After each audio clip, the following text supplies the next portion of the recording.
After the Shanghai Major last year, Unleash made headlines by leaving Complexity to join FaZe Clan, replacing Rops. With 2 rough years on Complexity, the move made sense but left a massive hole in the old team. But that's actually when we saw Complexity do a pretty surprising pickup of both 60 and Nyx. And with these 2 pickups, things are going downhill really fast. They started the year by losing 5 straight best of 3s without a single map win. And well, for FaZe, not much better. We saw early exits at Katowice, Cluj-Napoca, and Blast Lisbon, so both squads were looking pretty lost. All until PGL Bucharest. Complexity suddenly started showing signs of life, and in a shocking best of 3, they completely dismantled FaZe. So, was Unleash the problem? And what's really going on with FaZe, and how is Complexity suddenly cooking? Let's break it down in this short video where I'm going to be taking a look and analyzing their Dust 2 against FaZe. In round 4, we actually see Complexity get the initial space towards long, and then they end up regrouping towards B tunnels. This is due to FaZe having to rotate an additional player towards long, since it's generally pretty risky to hold a site with just 2 players when you don't have long control. And as you can see here, it almost looks like as if they're going to go into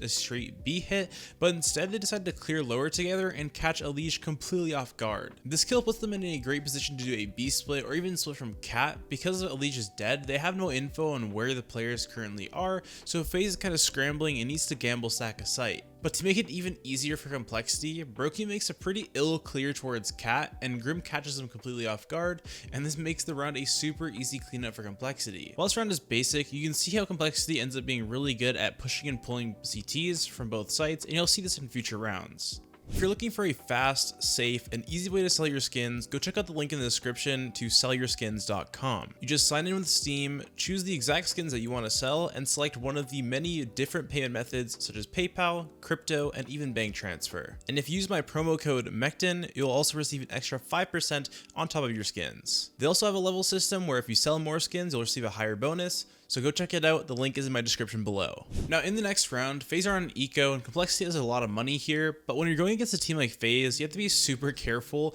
and Complexity actually plays this round super well. They start off by sending out 60 out long to gain info early into the round, with JT supporting him with flashes, while the other 3 are end up grouping towards B tunnels. And while 60 is able to confirm right away that FaZe is stacked towards A, and that it is safe to go through a B execute. And just like that, Complexity secures the round with realistically a 100% chance of closing this round out. Getting info on if the enemy team is stacking a site is super crucial in a round like this, because I'm sure we've all experienced this in our own games where you end up going into a full stacked site where CTs are on eco, and well, you lose the round. Because even with USPs, it's pretty difficult to kill 5 CTs if they're all playing one site together and they're in good positions, and well, you're also playing against FaZe Clan who have insane aim. So overall, just a really good round by Complexity, showing that they know how to play rounds like this. In round 7, we see Halzerk post up long really early, and then Grim actually ends up entering out late with the flash to kill Kerrigan. This immediately weakens FaZe's cat control, and it makes it a vulnerability for FaZe. Because Grim took long, Brokey had to juggle his focus between cat and long, knowing that Grim could be walking up at any time, and due to this, as well as the flash that GT throws here, he misses out on getting the trade onto a Liege. This gives Complexity a super easy split onto A, with them having long and cat control, forcing FaZe into another save. This round was ultimately the result of a really good late long play that we saw Grim get the kill on Kerrigan, and showing how 60 can be utilized with his over aggression, because I'm telling you, if you watch some more Complexity games, this guy is not afraid to take a fight. Now going into round 12, JT does this really good play that we've probably seen countless times on Dust, where you actually throw the grenade down mid and use it as a way to block the CTs from actually seeing you cross and get into that close left corner.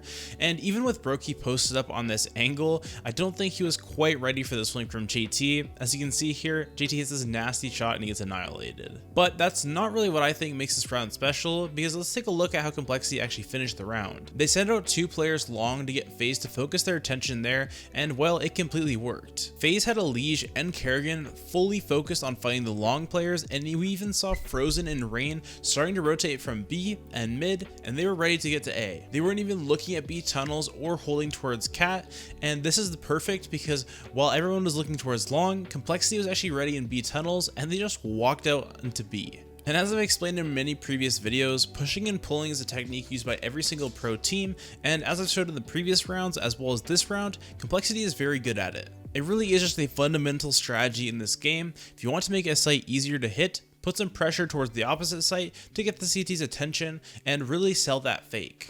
In the final round of the game, we see Complexity adapt and change up their positioning on the CT side. FaZe throughout their T side have been putting pressure towards long and mid in the previous rounds, so Complexity deciding to fight with 3 players long, this was a good choice. It prevents FaZe from taking long control super easily. However, what really sold the round here was Frozen's and Rain's over aggression.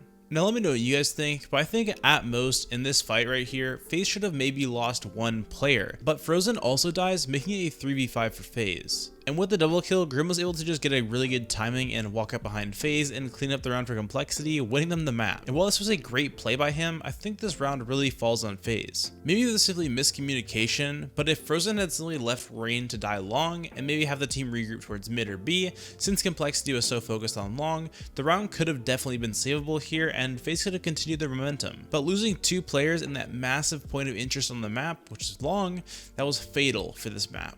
Overall in Dust 2, I think we really saw Complexity start to show a really good sign of life playing against top tier teams like FaZe, and while FaZe is in a rebuilding stage where they're starting to learn new positions, new players and everything, I think that this shows that FaZe has a lot to work on in terms of communication, but also I think this shows that JT is a really good IGL no matter the players that you put him with. While Complexity definitely did struggle even with Elige, we definitely see that their strategical game really isn't that big of an issue. It really comes down to a lot of player performances. But anyways guys, I hope you guys did enjoy this video. If you did, make sure to leave a like and subscribe. I apologize for all the delays in the videos and just the lack of posting. I've been working full time and almost every single day, so it's been difficult to get some time to actually end up editing and posting a video, but I'm going to start doing more videos like this where they're a little bit shorter so I can make them more frequent for you guys and change up the content a little bit. But anyways guys, hope you guys did enjoy. Make sure to leave a like, subscribe, let me know down in the comments below what you want to see next, and I'll see you guys in the next one.